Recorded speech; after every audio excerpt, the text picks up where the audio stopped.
Olá, pessoal, sejam bem-vindos ao Deep Talks, o podcast da Unisoma.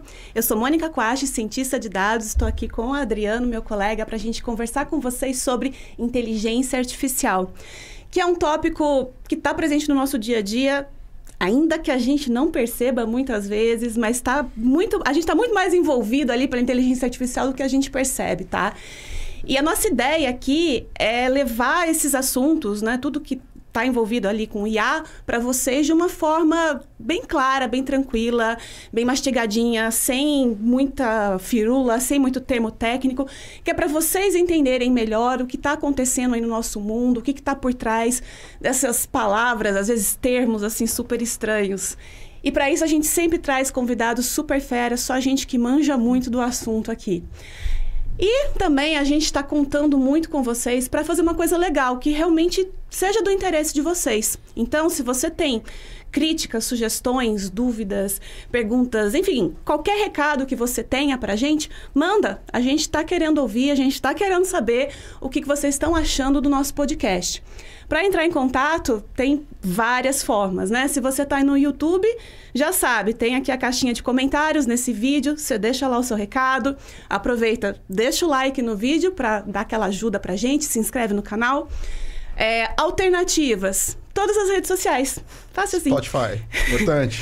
Assim, para quem tá no Spotify, né, que não é tão fácil, não tem daí, né, a caixinha de comentários. As alternativas são Instagram, Facebook, LinkedIn, o próprio site da Unisoma. Você consegue encontrar a gente lá agora. Muito Novidade. Bem, muito bom. www.unisoma.com.br/deeptalks. Você junto? Vai chegar tudo junto, boa, tudo minúscula. Você vai chegar já lá num link que tem todos os episódios aqui do podcast, você pode assistir lá. E já tem daí um formulário que chega direto pra gente. Você preenche lá e vai vir direto pra mim, pro Adriano.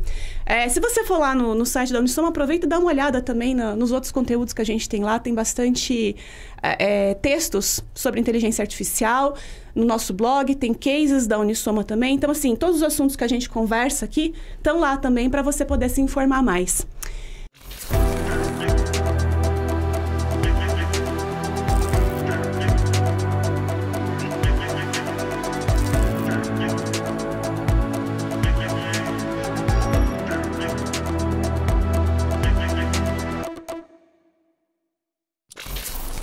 E aí, Adriano, legal, quem está com a gente aqui hoje? Obrigado, pra mim. Pessoal. Olá a todos.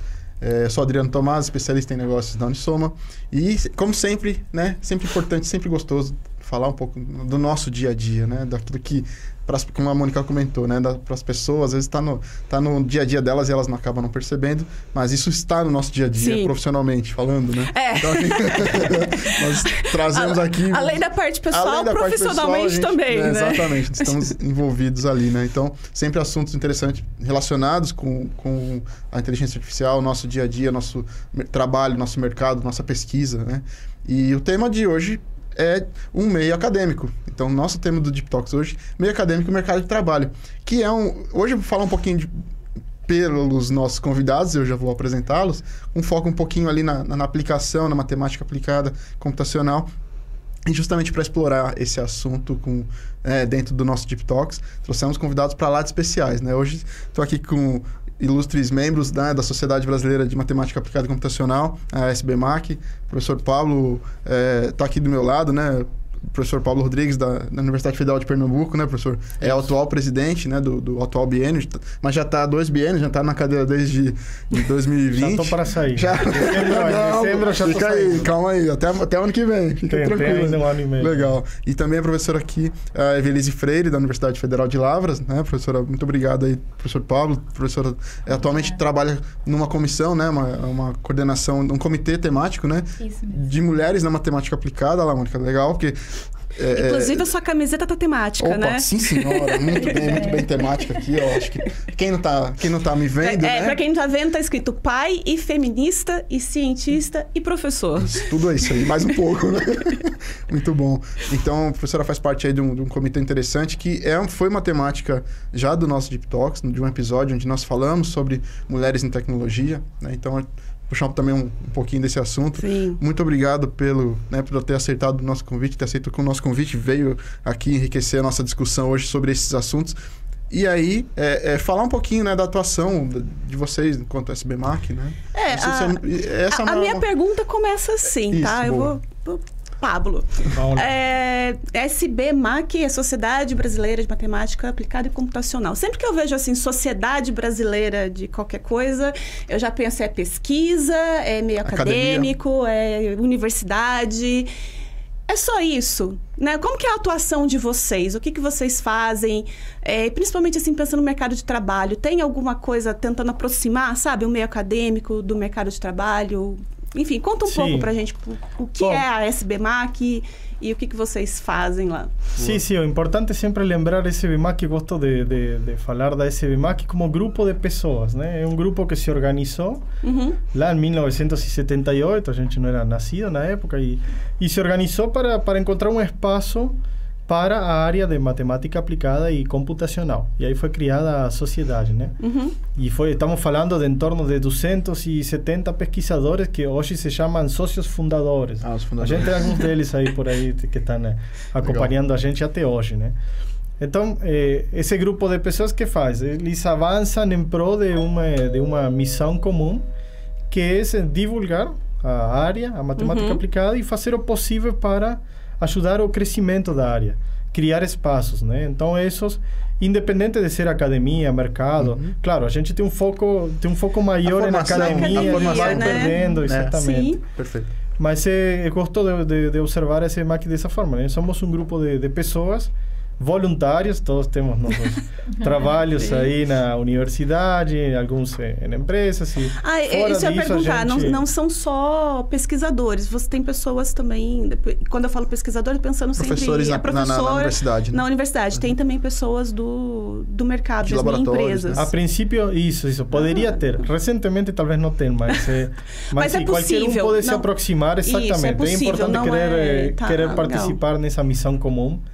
E é até melhor, porque se temos mais pessoas que estão nas empresas, pode nos ajudar a desviar o foco ou a contribuir nessa direção de interação com o mercado, né? Então é importante essa aproximação. Ou seja, não é... Desculpa, professor, pode falar. Não, e é interessante que a filosofia de fundação da SBMAC tinha essa característica da aplicação, que é o que o mercado espera. Sim, né? Porque as pessoas que trabalhavam, a gente teve ontem, né? Que foi quarta-feira, tô perdida no tempo. Antes de ontem, quarta-feira, teve os professores homenageados, os sócios honorários, que é uma categoria nova, e eles estavam compartilhando, né, com essa nova geração, como foi a fundação. E a fundação nasceu justamente dessa necessidade do matemático aplicado se encontrar na ciência brasileira, que era um espaço que não existia anteriormente. Essa aproximação, né?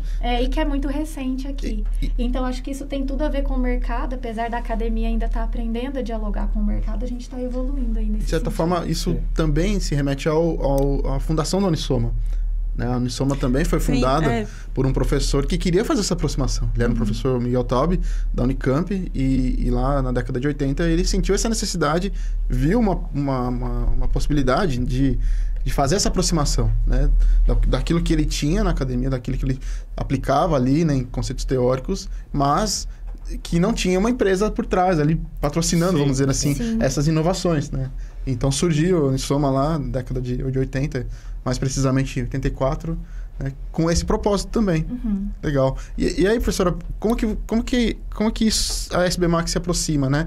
Então, como que ela hoje, né, de repente, como é que vocês estão vendo? Não necessariamente que exista alguma ação no passado, né, mas com base nesta intenção, né? Como que vocês estão trabalhando, se estão, óbvio, né, trabalhando nessa aproximação entre mercado e academia? Como é que isso está sendo conduzido lá? Eu acho que é uma mudança de perfil, né? Que a gente precisa estimular, porque o timing do mercado é muito diferente do timing da academia. Sim. É isso aí. Então, eu acho que a gente precisa aprender, discutir, ter esses espaços, como a gente está tendo com a Unisoma agora. E é criar mesmo esse espaço de diálogo, né? Discutir sobre, a gente da academia aprender a falar sobre o que a gente trabalha, a transitar entre as áreas, a trabalhar interdisciplinariamente, né? Trabalhar entre as áreas, ser multidisciplinar de verdade. né? E não Sim. só na teoria, que é o que geralmente acontece nos nossos A teoria é muito papers. bonita, né?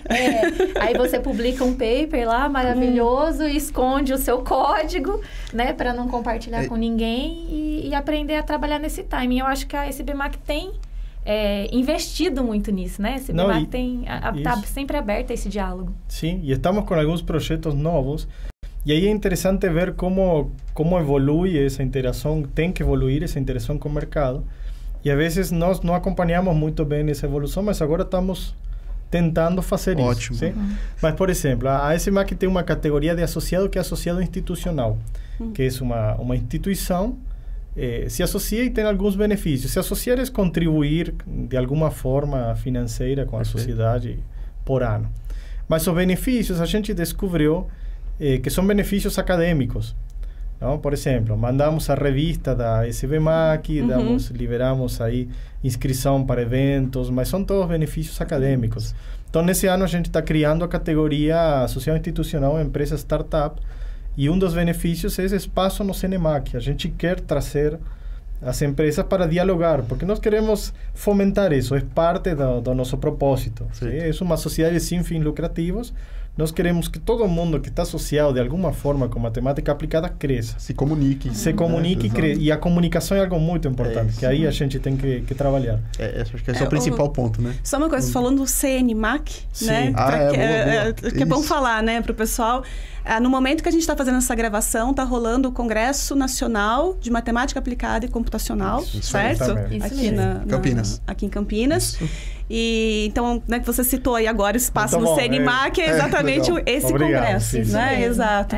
E como é que está sendo o congresso? Está rolando agora essa semana, né? Hoje é o último dia, é isso? Hoje é o último dia. Sim. E pensando aí nessa interação entre meio acadêmico e mercado, como é que está sendo isso? Eu sei que o Adriano também pode falar um pouco, né, Adriano? Porque tem aí a Unisoma também está participando ali e tal. A gente tá com um pezinho aqui, né? Eu também estou curioso de saber como que segundo a Unisoma, como que está avançando. Legal, vamos falar a participação do evento. Mas enfim, gostaria de ouvir de vocês, como é que está sendo o congresso, o que vocês estão achando desse ano, enfim, o que está acontecendo lá? Tem de novidades ali.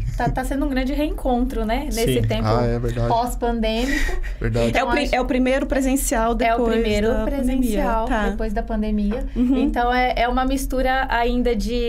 Estamos nos readaptando nesse momento híbrido, né? Sim. Porque uma parte das pessoas que estão participando estão de maneira remota e uma parte presencial. Não é 100% presencial. Não, esse ano o CNMAC é híbrido pela primeira vez, né, Pablo? Sim. Mas é porque o congresso se organiza anualmente, né? Então termina 1 de setembro, é como carnaval. Outubro começa... Não, mas é nosso carnaval, é isso mesmo, né? A gente começa a pensar no próximo, né? Não, agora já estamos loucos porque tem aí o Mundial, a gente já tem que planejar, tem que organizar e lançar o próximo. E quando nós tínhamos que organizar esse em particular, o destino era outro, mas não sabíamos que ia acontecer. Lembrem que em outubro a gente não tinha muito claro. Depois veio o Omicron, em março. Então nós tivemos que tomar uma decisão mais conservadora e trazer o evento à Unicamp, que é uma instituição que tem infraestrutura para se adaptar, se a gente tiver que adaptar algo do evento. E o Estado de São Paulo, que tem também recursos financeiros para nos é uma malha apoiar. Uma malha aérea mais fácil de transportar os para cá. Exatamente. Né? Então, por isso foi que... E estamos com essa versão híbrida porque não queríamos, na época, nós não queríamos gerar tumulto. Não queríamos criar muitas pessoas aqui, não sabíamos se a Unicamp irá permitir, então... Se as regras estavam permitindo. Exatamente, né? por isso fomos na direção de evento híbrido. Legal. E mas está sendo um sucesso, porque as pessoas, mesmo assim, a maioria optou pelo presencial. Por sorte, já a pandemia está recuando no mundo, então a gente está um pouco mais tranquilos. Então, está sendo um sucesso. Você reconhece as pessoas, é o que a Evelise falou, está querendo se aproximar, então tem um ar de celebração nesse... Isso, é exatamente o que eu senti. Eu participei ali de alguns dias, né? Nós visitamos ali os pôsteres. A nossa participação esse ano foi interessante. Foi uma proposta bacana de reconhecer pôsteres das sessões técnicas e que tivessem uma aplicabilidade, não que todos ali são aplicáveis, não é isso, mas um grau de aplicabilidade mais próxima do que nós, enquanto Unisomas, reconhecemos no mercado, né? Daquilo que a gente pode, se for possível colocar essa palavra comercial, mas é aquilo que a gente poderia talvez até vender, promover, Sim, né, sim. aquele trabalho. Então a gente fez este reconhecimento e para nossa grande surpresa, satisfação, encontramos projetos, trabalhos que estão dentro do nosso dia a dia, dentro daquilo que a gente faz para alguns dos nossos clientes.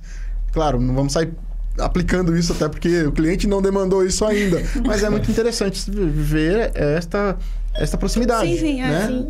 Isso foi muito legal. Eu analisei, né, alguns trabalhos e tal. E Mônica participou do comitê. Eu achei bem interessante. Teve alguns até que eu falei, nossa, gente, isso aqui é muito legal. Até perguntei pro Adriano, falei, Adriano, posso levar pro time? Porque eu acho que é interessante isso aqui. Aí ele falou, não, espera, né? Espera divulgar. Publicado e tudo. Mas assim, tem coisas já bem interessantes ali que eu gostaria de discutir internamente no nosso time de Data Science, porque e esse reconhecimento é bem importante para os nossos estudantes também, né? Para eles reconhecerem o espaço que eles têm no mercado, as possibilidades de carreira, de atuação. Isso é porque às vezes a gente está dentro ali da academia, né? E você não tem essa visibilidade que dá para ir para fora, dá com isso que eu estou aqui aprendendo, né? Sim. Eu consigo ir para o mercado e levar isso aqui para o mercado e tem muito valor, inclusive. Acho que né? esse é um dos grandes pontos que nós, enquanto conversávamos com os autores ali dos trabalhos, quando nós nos apresentávamos e dizíamos, olha, tem uma empresa aqui, tá aqui no mercado há 38 anos, é pioneira no que você está estudando aqui, a gente já, né, por todo o histórico que já comentei, já fazemos isso no mercado, já atuamos em vários segmentos e tal. E a pessoa se demonstrava surpresa. Algumas delas, poxa, que bacana de saber que, de fato, eu posso trabalhar com isso de outra forma. Serve para alguma coisa. É isso, né? Não, e acho que o que a Mônica comentou é legal. Ter o reconhecimento acadêmico é importantíssimo na vida de todos nós, né? Nós passamos por isso também. Mas ter um reconhecimento não acadêmico, posso dizer mercado, porque não é especificamente mercado, mas tem um reconhecimento que vai um pouquinho além do acadêmico, é uma outra visão. Né? Sai da bolha, né? Daquela bolha da academia. Isso foi bem bacana. A gente fica muito fechado ali dentro da universidade, né? E perde essa visão, né? Não, nós ficamos muito felizes com essa interação, porque há muito tempo estamos querendo prestigiar os painéis, porque os painéis tem dois tipos, né? Tem pesquisadores que apresentam e discentes. Mas o foco é nos alunos, nas alunas que estão apresentando, porque são jovens, né? Parece que não, mas tinha ontem, eu lembro, eu soube de aluno que estava treinando sua apresentação em algum canto da Unicamp, porque tinha que apresentar o painel lá embaixo, né? Mas isso é perfeito, porque a gente acaba fazendo isso e vendendo, né? Eles estão vendendo a ideia deles. Sim, né? sim. Falando de uma forma comercial até, quando você trabalha isso dentro de um aluno, seja no congresso, seja numa apresentação de TCC, e você está fazendo com que ele se forme, né? Com que ele tenha essa consciência de que eu preciso vender o meu trabalho aqui. Você falou bem agora, viu? Porque é uma coisa que eu estava pensando também esses dias. O quanto que essas apresentações, né, são importantes também depois, porque a gente precisa vender a nossa ideia para o cliente. É isso aí. A gente precisa apresentar os resultados para o cliente. Sim. E a gente precisa apresentar de uma forma objetiva, clara, focada. Não dá para você chegar lá sem se preparar. Não dá. Né? Porque muitas vezes o cliente tem, sei lá, 15 minutos para falar com você, né? Verdade. Que muitas vezes é o tempo do congresso, né? 15, 20 minutos, Exato. Acabou. Sim. Então é bastante importante isso. Legal. Mas a visão é diferente, porque quando a gente tem que falar com o cliente, a gente tem que olhar para o cliente, né? Sim. Para a necessidade de quem a gente está atendendo. Quando a gente faz apresentações em congresso, no meio acadêmico, geralmente a gente olha para nós. É isso. E isso também é difícil para quem está no meio acadêmico. Fazer essa mudança. Ponte, né? De olhar para o problema do cliente, né? Do mercado, e não para o problema teórico em si. Eu queria aproveitar a sua fala e puxar um pouquinho desse assunto, né? Como que vocês veem hoje a formação, né, deste futuro profissional, seja ele profissional da academia ou seja um profissional de mercado? Como é que a própria SBMAC se vocês conseguem chegar nesta formação, se vocês conseguem atuar de alguma forma ali, direta ou indiretamente, porque pela rede de professores que vocês têm, né? Como que isso funciona? Se tem alguma ação em relação a isso, na formação mesmo do aluno? Qual a percepção de vocês? Como que o aluno está saindo hoje do mercado, né? A gente está um ritmo, eu enxergo mais devagar, mas eu enxergo que está acontecendo essa mudança. Tem alguns centros que estão na liderança, que já estão fazendo essa mudança. Okay. Por exemplo, cursos de graduação da USP aqui em São Carlos, a Escola de Matemática Aplicada, a FGV, em Rio de Janeiro. Legal. Tem outros centros que são um pouco mais conservadores. Isso. A gente encontra muita resistência sobre isso. Mas ontem houve uma mesa sobre isso, quer dizer, sobre mudar o currículo básico, né? Dos programas. O pessoal não quer mexer muito no que já está. Mas tem exemplos aí. Na USP São Carlos, por exemplo, tem uma incorporação de disciplinas que tem o propósito de que o aluno já entenda, o estudante que está aí já entenda que tem uma possibilidade de interagir com o mercado. Perfeito. Tem uma ideia que é muito boa, que eu trabalhei 7 anos na USP São Carlos, por isso eu conheço um pouquinho também dessa mudança, né? Eu enxerguei um pouquinho essa mudança que estava acontecendo. Mas tem uma proposta que é muito, muito interessante, que são disciplinas onde se junta, por exemplo, um estudante calouro, um estudante que está chegando, e estudantes dos últimos anos. Ou até mistura estudantes de graduação com estudantes de pós-graduação. Qual é o propósito? Uma empresa traz um problema e eles aprendem resolvendo. Perfeito. Então, aquele que está um pouco mais na frente, orienta o que está lá embaixo. E aí se gera toda uma coisa de comunicação, você faz uma estrutura de empresa, né? De startup na disciplina. É o que você está falando, isso reflete bem as nossas células de trabalho. Então tem algumas instituições que estão avançando nessa direção, mas em outros casos é mais complicado. Então a gente tem que fazer esse exercício para dar visibilidade a esses casos, para que virem exemplo. Sim. E trabalhar para que isso possa ser incorporado no futuro. Legal. Né? A professora falou de multidisciplinaridade, né? Isso também acontece nesses grupos, né? Porque dentro de casa, dentro da Unisoma, a gente tem um grupo bem diverso. Claro, diverso dentro daquilo, né?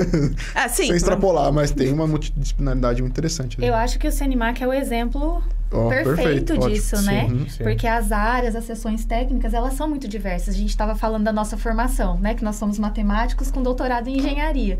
E isso, para a academia brasileira, ainda é difícil de lidar, né? Quando você vai para a via tradicional da academia brasileira.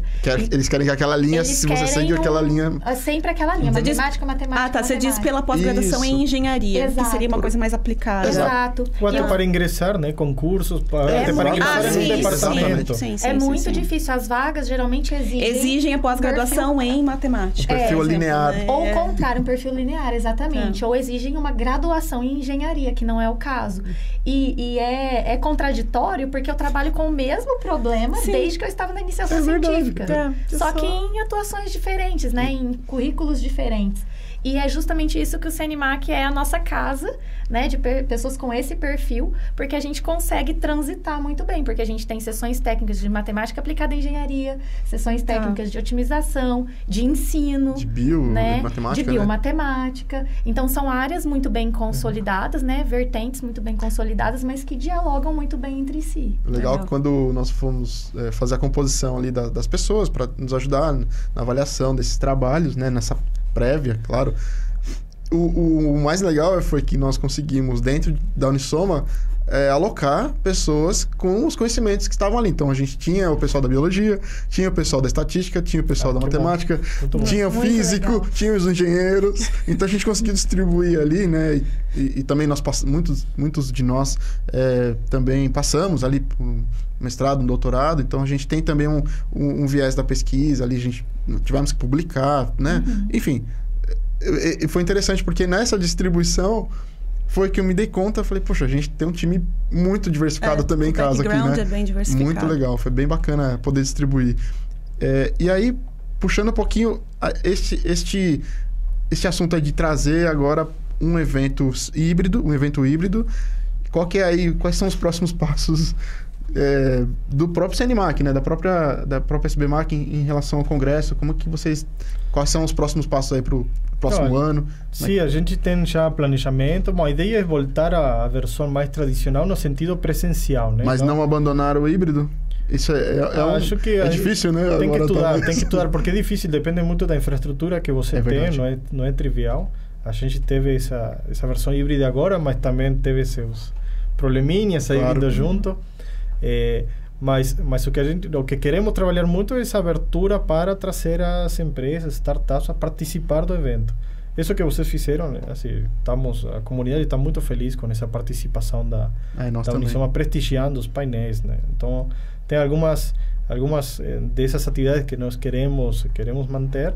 E o destino já está pronto. Maravilha. Próximo ano é bonito. Bonito. Bonito. Bonito. Muito bom. Muito bom. Conheço lá, gosto de... Vai ser bom. Vai ser bom. E vai ser em conjunto com uma escola de matemática aplicada para a América Latina e o Caribe. Então, vamos aproveitar a geografia, onde a localização geográfica, para trazer estudantes de diferentes partes da América Latina. Legal. Eu acho que eu vou mudar um pouquinho de assunto. Por favor. Eu também ia mudar. Vamos ver se você puxar a sardinha pro meu lado? Isso, eu acho que assim, pro nosso lado? Isso, eu tava indo também. Boa. Estávamos aqui pensando nisso. Porque eu tô vendo ali que a camiseta do Adriano, e eu acho que é sua também, a né? Minha também. É Mulheres SBMAC. Mulheres SBMAC. Isso. É uma iniciativa? Exatamente. Conta pra gente um pouco sobre isso. É uma iniciativa que começou em 2018 e surgiu da necessidade de reduzir a discrepância entre mulheres e homens atuantes na nossa área, né? Tá. Então, vários estudos têm mostrado, né, que é difícil para a mulher se manter nas carreiras acadêmicas de ciências exatas. E a nossa representatividade é muito baixa, né? Nós nunca conseguimos ultrapasar 30%. Esse é um número médio no Brasil, no mundo. Corpo docente. Academia? Corpo docente. Na verdade, o que acontece é o seguinte, nos cursos de graduação, a gente tem equidade. É isso que eu ia perguntar, porque eu sou formada em estatística. E a impressão, que nunca fiz, né, a coleta de dados. Mas ali no visual, eu me lembro de ter ser bem equilibrado homens e mulheres na graduação.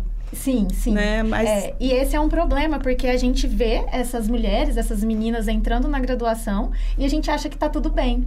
Né? E até mesmo nós, meninas, a gente acha que tá tudo bem, né? Que tá tudo certo. Só que aí o problema acontece com o que a gente chama de... Os pesquisadores, os estudos têm chamado de efeito tesoura ou teto de vidro. Que essas mulheres, elas não conseguem avançar na carreira. Olha. Então, você vê muitas mulheres, meninas, entrando nos cursos de exatas.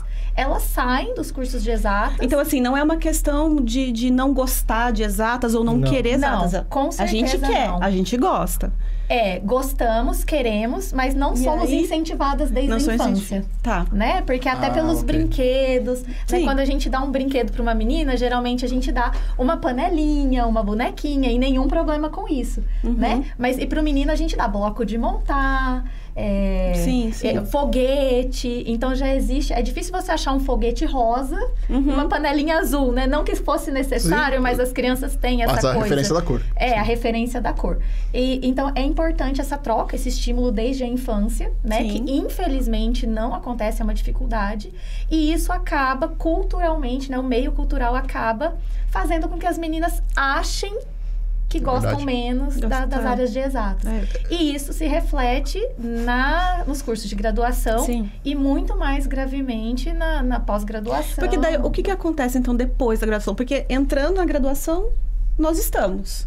Aquele número da lista de equilibrado ali, aparentemente. Pelo menos em matemática e estatística. Engenharia ainda não, né? Eu fiz uma disciplina com engenheiros, era eu, mais uma mulher e 50 homens na turma. Eu já estive num evento que tinha 3 mulheres. Nossa.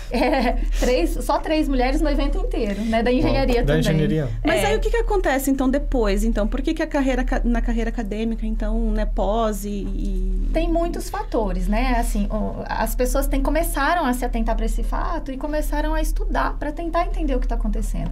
Então, algumas causas estão relacionadas, por exemplo, à opção da maternidade. Sim. Então, como a mulher, ela acaba sendo sobrecarregada nessa função. A carga cai em cima. Não só da maternidade, mas em relação ao cuidado também com os familiares. Isso acaba sendo uma dificuldade, porque não existe divisão de tarefas adequada, né? Com certeza não tem nenhum motivo biológico, nem questões de competência, mas o que os estudos, as discussões têm mostrado é que o que principalmente afasta as mulheres é o ambiente. É a toxicidade, nem sei se essa palavra é toxicidade. O ambiente tóxico. O ambiente tóxico, isso, obrigada. É justamente você chegar num lugar e você não ter uma referência de outra mulher. Então, por exemplo, eu cheguei aqui e aí a Mônica falou assim, nossa, eu sou cientista de dados. Eu falei assim, uau! Uau, é isso aí, boa. O que acontece, geralmente, é que as nossas estudantes, nossas alunas, elas não têm essa referência. né? E quando a gente entra para o viés de raça, por exemplo, as meninas negras têm muito menos referência ainda. Então, ocupar essas posições e aí esses pequenos percalços do dia a dia. Nossa, mas você é tão bonita, por que você está fazendo engenharia? Uau. Nossa, mas você vai aguentar a obra? Ou né? que eu escutei recentemente. Ai, Mônica, você tem a cara de brava. Uau. Você tem Porque você é séria, profissional, né? Quer dizer, no meu caso, eu sou ser. baixinha, né? Eu sou baixinha. Nossa, você vai dar conta de dar aula para uma turma de 50, 80 pessoas? Eu ainda sou alta. Então você tem presença, né? Eu tenho presença, mas eu imagino que a pessoa mais menor... difícil, né? Esta semana nós divulgamos uma entrevista de história da SBMAC com a presidente, que foi presidente da SBMAC, acho que entre 99 e 2001, que é a professora Cristina Cunha. E ela contava que ela foi a única mulher em 55 ingressantes em engenharia, e ela conta estar lá no depoimento, né? Eu achava engraçado, mas reflete um pouco o que você está falando, que ele fala que as provas, ela estava entre as melhores da turma, e as provas dela circulavam, porque o pessoal não acreditava, né? Não acreditava, mas talvez que o professor estava beneficiando por ser mulher. Não acredito nisso. Sim. E é triste porque isso acontecia com a professora lá na década de 70, né? Que ela saiu até no jornal, porque ela era a única mulher da engenharia na época. Nossa, ela contou, isso está um depoimento aí que é um depoimento muito bacana.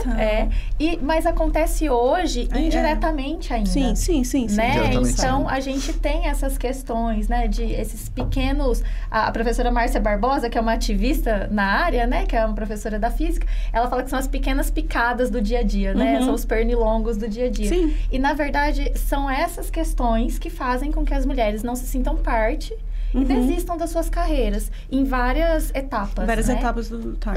Então é isso que acontece. É como você falou, é feito tesoura, né? Vai podando, né? E aí elas estão ali, mas elas não conseguem galgar os níveis mais altos. Então, por exemplo, a gente... E as pessoas que tomam as decisões são os homens. Então, são decisões que são enviesadas e que dificultam a ascensão da carreira. E aí, você fala de tomada de decisão, ela acontece tanto no meio acadêmico quanto no meio corporativo. Isso é diferente, né? Talvez, até como vocês trouxeram exemplos, né? No meio corporativo, talvez tenha menos hoje do que a própria academia, do que na própria universidade. A universidade tende a ser mais conservadora, né? Tende a demorar mais para mudar, né? Como você falou, né? Demora mais, né? Essa é uma briga no bom sentido, né? De despertar ali de conceito. Eu acho curioso porque, é claro, a mulher tem uma dificuldade maior por questões, sei lá, não vou nem falar aqui tradicionais, porque eu acho que é até feio falar isso, mas conservadoras, né? De ter que conciliar a vida pessoal e a vida profissional, nesse caso, né? De uma pesquisadora. É uma questão cultural, cultural, mesmo, né? De criação. E eu gostei da referência. Você falou, poxa, né? A questão dos joguinhos, né? Eu lembro dos meus filhos, eu tenho dois, tenho um menino e uma menina, e eu um dia reparei a caixa daquele brinquedo de engenharia, que tem as construções, aquele antigo, né? Muito antigo, uns bloquinhos de madeira. Tijolinho. Eu falei, tem a pontezinha. E a gente tem duas, três caixas. Era meu brinquedo favorito. Era uma delícia. Então, o que você acha que vocês estão aqui? Eu adorava. Tá ali, ó, tá na raiz, tá no sangue, né? Mas a capa do joguinho só tem menino. Só menino. E é o menino com capacete de engenheiro e ir lá construindo o bloquinho. Aí tá. Não é? Isso. A gente nasce com essa referência, né? Exato. E lá em casa a brincadeira... Lá em casa a gente promove muito essas trocas, né? E um gosta da cor vermelha, o outro gosta da azul e tá tudo certo. E aí por aí vai, né? Isso aqui é legal. É super importante. Isso vai refletir no futuro profissional dessas crianças. Sim. Né? E, na verdade, isso começa aos 6 anos. Porque tem um estudo que mostra que quando eles perguntam... o estudo faz o seguinte, eles colocam algumas crianças para brincar e aí eles dão uma referência de uma pessoa muito inteligente, vamos dizer assim. Legal. E aí, depois eles perguntam para essa criança se essa pessoa é inteligente, como eles a descreveriam, se é um homem, se é uma mulher. E aos 5 anos, eles descrevem de maneira equivalente. Assim, alguns dizem que são homens, alguns dizem que são mulher. Ok. Aos 6 anos, a maioria das crianças dizem que são homens. Muda a chavinha. Olha, Inclusive as meninas. Inclusive as meninas. Sim. Então é um ponto de consciência ali de falta de referência, de exemplo mesmo. Eu vi um vídeo que vai nesse sentido também. Eles pedem para crianças, que devem ter por aí 6, 7 anos, né? Desenharem um piloto de avião, um médico. Eu não lembro qual era a outra profissão. Eram 3 e todo mundo desenha homens. São sempre homens. Homens. Eu penso que ele é assim, ele é assado. E aí eles trazem para a sala 3 mulheres dessa profissão. Né? Falam assim, eu sou pilota, eu sou médica. Sim. E as crianças ficam assim, bombeira, tipo... né, mano? Bombeiro, isso, o outro era bombeiro. Aí eles ficam assim, do tipo, nossa... Uau, né? É possível, né? As crianças ficam assim, não, você tá mentindo, você não é piloto. Eu vou fazer um teste em casa, eu vou falar assim, vou falar com meus filhos... Como é que vocês imaginam que é uma matemática? É que óbvio que eles me conhecem, né? Minhas pessoas mas vamos fazer essa... É interessante que é muito cedo. Vou fazer isso com outras crianças. É interessante que é muito cedo isso que muda na nossa cabeça, né? E a gente não tem consciência disso. Não tem. A gente não tem consciência disso. Não tem. E o meio não faz com que a gente tenha consciência. Exato. Então, por isso que essas reflexões e comitês como o comitê temático são importantes. Essas conversas aqui, né? Sim. Tá, né? Porque aí a gente consegue investir tanto ali na base, né? De trazer as meninas para a área de exatas e também se fortalecer, porque essas coisas não param quando você já está na empresa como uma cientista de dados, né? Não param quando você está na universidade, não param quando você está lá, quando você é bolsista de produtividade, isso não para. Não para. Então, a gente vai demorar ainda muitos anos para conseguir ter realmente a equidade. É verdade. E até lá, a gente tem que ir criando redes, que é o que o comitê faz, para que a gente se apoie, a gente tenha um ambiente de troca, não só de troca, vamos dizer assim, de formação pessoal, mas também de formação acadêmica.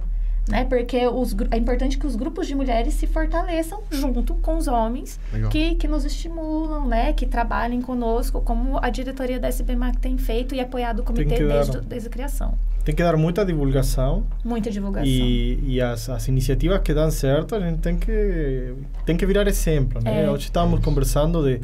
Nós criamos o o Comitê das Mulheres. Digo nós porque a SBMAC é um conjunto de... Mas nós trabalhamos juntos. Eu incorporo tudo o que a SBMAC faz.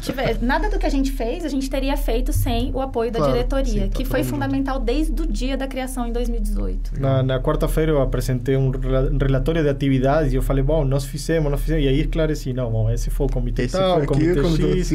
Mas, bom, uma das iniciativas que tem dado muito certo é o Cine Maquinho. Não sei se vocês acompanharam o Cine Maquinho. Eu vi propaganda. Crianças passeando pelo evento, não viram? Bom, foi muito legal. Aí a Belis talvez pode comentar um pouquinho sobre Que legal. Eu vi, eu tirei foto, inclusive. É um espaço para que as famílias possam participar do evento trazendo as crianças. E temos um grupo uma colega, né? Uma recreacionista, qual é o nome? Sim, a Tia Plim Plim. A Tia Plim Plim. Porque o que acontece?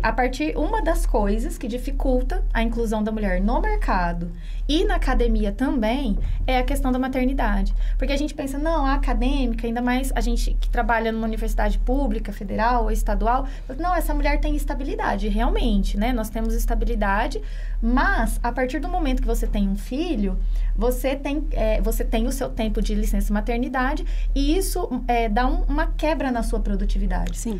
E aí tem um movimento muito bacana, que é o Parenting Science, não sei se vocês já ouviram falar, que é um movimento de mães na ciência e elas têm levantado dados, elas têm levantado dados sobre o impacto da maternidade na vida acadêmica de pesquisadores e pesquisadoras.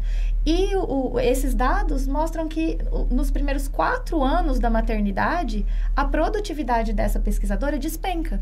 Então, ela para de ser competitiva. Então, ela já não consegue financiamento para suas pesquisas. Mesmo tendo estabilidade financeira, ela, às vezes, é descredenciada dos programas de pós. E aí, o que acontece? Se um evento científico não acolhe a família, ele rejeita o pai e a mãe pesquisadora. Já sai de cara rejeitando. Então, porque é muito difícil quando você tem um bebê pequeno, se você amamenta, você ir pra onde você evento. Amamenta, né? Onde você troca a fralda do bebê.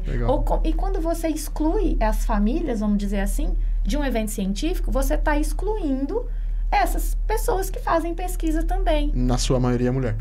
E na sua maioria, infelizmente, ainda mulher. É isso né? mesmo. Então, a partir do momento que a gente começou a ter essa atividade Sene Maquinho, é muito legal como evoluiu, porque em 2018 eu era mãe já, mas eu não sabia da existência desse ambiente ainda. E eu vim para o CNMAC e tinha uma sala que as pessoas até confundiram na época. O pessoal pegava o computador e ia lá para terminar a apresentação. Sim. Porque era uma sala fechadinha, né? Onde tinha uma criança, tinha um bebê no evento, onde a mãe pudesse amamentar, trocar uma fralda.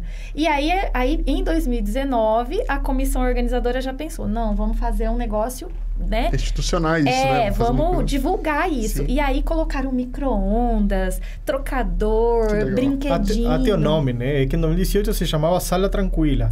Eu cheguei lá e tem um par de colegas que estavam trabalhando. Não era essa a proposta. Mas eu também achei, eu já era mãe, eu não trouxe o meu filho. E eu pensava, e quando eu vi que tinha um ambiente para criança, eu falei, não, aqui é o meu lugar. Eu posso estar aqui, né? Eu sou mãe, eu sou pesquisadora, eu sou professora e eu não preciso esconder nenhuma vertente de mim, porque o meu currículo é isso. É isso aí. Né? E aí foi evoluindo de um jeito muito bacana. E aí se transformou no Sene Maquinho em 2019, que até acolheu com atividades as crianças da rede básica de ensino, que tinham atividades de matemática. Durante os eventos remotos, teve um CNMAC, né? Durante a pandemia. Teve também essa abertura para crianças, uma programaçãozinha online específica. E agora a gente está aí com as crianças se divertindo muito com a Tia Plim Plim. E circulando entre as apresentações. Então, você entra hoje numa palestra, você tem um bebê lá e as pessoas não se incomodam porque o bebê resmunga. Tá tudo certo, né? Então, as mães, os pais fazem parte, né? E é muito bom. Eu, como mãe, eu posso dizer. O meu filho, esse ano ele veio. Que legal. E é lindo ver ele vivendo a minha vida ali, né? E eu acho que isso vai interferir na vida profissional dele no futuro. Vai. Eu entrevistei um menino. Eu posso dizer pela minha experiência que vai. É verdade. Eu entrevistei um rapaz que tava com o filho no colo. Legal. Não é maravilhoso? Legal. É maravilhoso. Muito bom. Foi bem bacana. Bom, legal. Pessoal, o papo tá bom, muito mas... bom, puxa. Mas infelizmente nosso tempo acabou. acabou. Foi rápido. É rápido. É muito bom. Ali no começo a gente acha que, né? Não sei. O tempo voa. E agora? De repente vai. Isso aqui é uma cápsula do tempo, vocês não perceberam. Agradecer, então, de novo a presença de vocês dois aqui. Foi muito bom conversar, muito bom trocar ideias, ver, né, o trabalho que vocês estão fazendo. Muito obrigada mesmo, parabéns. E para o pessoal aí que está assistindo a gente, ouvindo o podcast, se vocês tiverem alguma dúvida, tiverem alguma sugestão, crítica, enfim, entre em contato com a gente, né? Como a gente já falou aí, tem as nossas redes sociais. Só procurar lá Unisoma Soluções Inteligentes, que você vai encontrar no Instagram, Facebook, no LinkedIn. O site, de novo, unisoma.com.br/Deep Talks, tudo junto, em minúscula. Você chega direto nos nossos episódios, tem lá o formulário para entrar em contato com a gente. E a gente fica no aguardo. Queremos saber, né, o que vocês estão achando aqui do nosso podcast. É isso aí. Obrigadão, pessoal. Obrigado, até a próxima. Até a próxima. Obrigada. Obrigado.